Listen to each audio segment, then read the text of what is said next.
Host आपका दोस्त Sarfaraz Taimur and welcome करता हूँ आपको Sarfaraz bird information YouTube channel पर। फ्रेंड्स, जैसे कि आप तमाम दोस्त जानते हैं कि गर्मियाँ आ चुकी हैं और आपके बर्ड जो है गर्मी से डिस्टर्ब होते हैं, परेशान होते हैं, आपके बर्ड्स को देख के परेशान होते हैं। फ्रेंड्स, इसके मामले में इस प्रॉब्लम को देखते हुए मैं आपके साथ एक वीडियो डिस्कशन करूँगा। तो वीडियो को आहिस्ता आहिस्ता हम आगे बढ़ाएँगे, ठीक है। कोशिश करेंगे इसके पार्ट्स करने। तो सबसे पहले फ्रेंड्स, अगर आपका एक बर्ड सेटअप है, अगर आपने इनसाइड रखा हुआ है तो उसके लिए इतनी प्रॉब्लम नहीं है, लेकिन अगर आपने आउटसाइड बर्ड्स रखे हुए हैं और आपने उसको शेड नहीं किया हुआ या किसी इस तरह से वेंटिलेशन का प्रॉपर इंतज़ाम नहीं किया हुआ कि भाई अगर आपके बर्ड जो है गर्मी ज़्यादा होगी या टेम्परेचर बढ़ेगा तो उससे आपके बर्ड्स को नुकसान होगा, तो फ्रेंड्स आज ही कर लें। आप अपने शेड, आप अपने बर्ड सेटअप, आप अपने मास्टर केज का रुख या आप अपने बर्ड मास्टर केज या अपने बर्ड सेटअप को इस तरह से सेटिंग करें कि आपके बर्ड केज, मास्टर केज या जो सेटअप है या जो शेड है उसमें एयर की वेंटिलेशन हो सके। एयर की वेंटिलेशन किस तरह होगी, आप दरवाजे भी लगा सकते हैं एक साइड पे, दूसरी साइड पे, ठीक। और या फिर उसके लिए एग्जॉस्ट फ़ैन इस्तेमाल कर सकते हैं, सिंपल फ़ैन इस्तेमाल कर सकते हैं। अच्छा, इस पे बहुत सारी बातें हैं।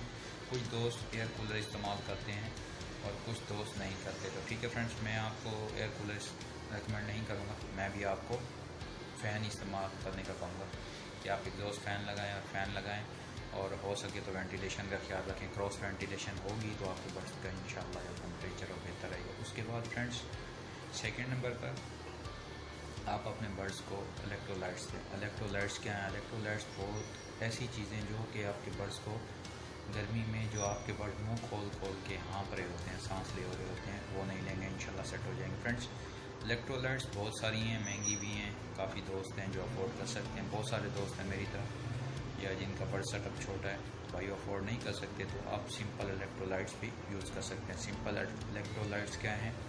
सिंपल इलेक्ट्रोलाइट्स में आप ORS यूज़ कर सकते हैं, ठीक है। ORS में भी बहुत सारी वैरायटी हैं, लेकिन जो लीमू वाला ORS होता है उसका नाम मैं आपको मेंशन कर दूंगा डिस्क्रिप्शन में, ठीक है। वो आप यूज़ कर सकते हैं।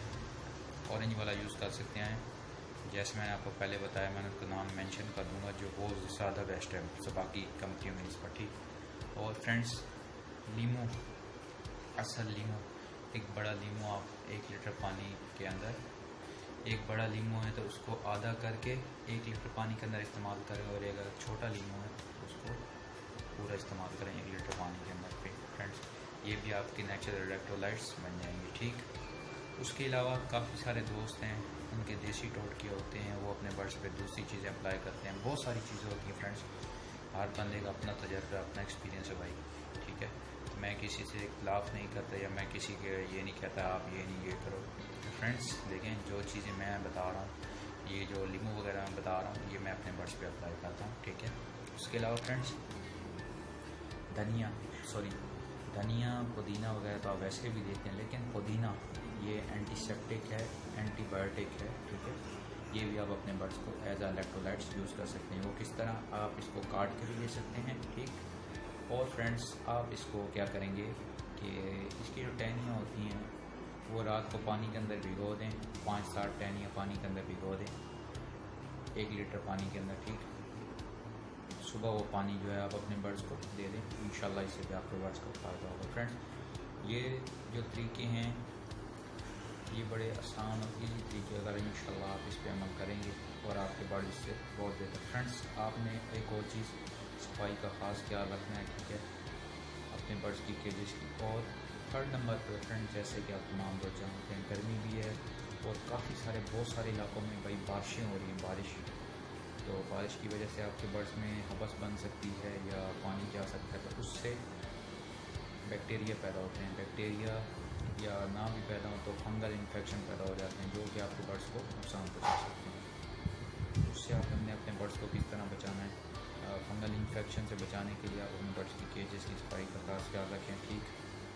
उसके बाद फ्रेंड्स, केजेस की सफाई का खास ख्याल तो आप रखेंगे ही रखेंगे, ठीक। उसके अलावा एंटीबायोटिक के तौर पे मैंने एक देसी टोटका है, उसका वीडियो मैं डिस्क्रिप्शन में लिंक दे दूँगा, और आई बटन पे भी आपको दिख रहा होगा जो मैंने वीडियो बनाई थी, वो नेचुरल एंटीबायोटिक हैं जो आप अपने बर्ड्स को यूज़ कराएंगे। ठीक, आप मेडिसन में लोकल मेडिसन जो है वो फ्रेंड्स आप वेब्रामाइसिन या टेरामाइसिन के कैप्सूल भी यूज़ कर सकते हैं। ठीक, उसके अलावा फ्रेंड बहुत सारी चीज़ें हैं, बहुत सारे दोस्त जो महंगी प्रोडक्ट्स लाते हैं, ठीक है, वो भी आप अप्लाई कर सकते हैं। ठीक, और कोशिश करें कि आप अपने शेड का या अपने शेड को इस तरह से बनाएं कि उसमें बारिश का पानी ना आए। ठीक है, बारिशों के मौसम में, बारिशों के मौसम में भी आप अपने बर्ड्स की एयर वेंटिलेशन का ख्याल रखें, टेम्परेचर को गिरने ना दें, ज़्यादा ना आने दें। हबस बनेगी तो आपके बर्ड्स को पॉप्स आ जाएंगे, पॉप से आपके बर्ड्स ज़्यादा बीमार हो जाएंगे। ठीक है, तो इंशाल्लाह पॉप्स पे नेक्स्ट वीडियो में बात करेंगे फ्रेंड्स। तो उम्मीद है ये वीडियो आपको पसंद आएगी। वीडियो आपको पसंद आएगी, वीडियो को लाइक करें, शेयर करें, दुआ में याद रखिएगा।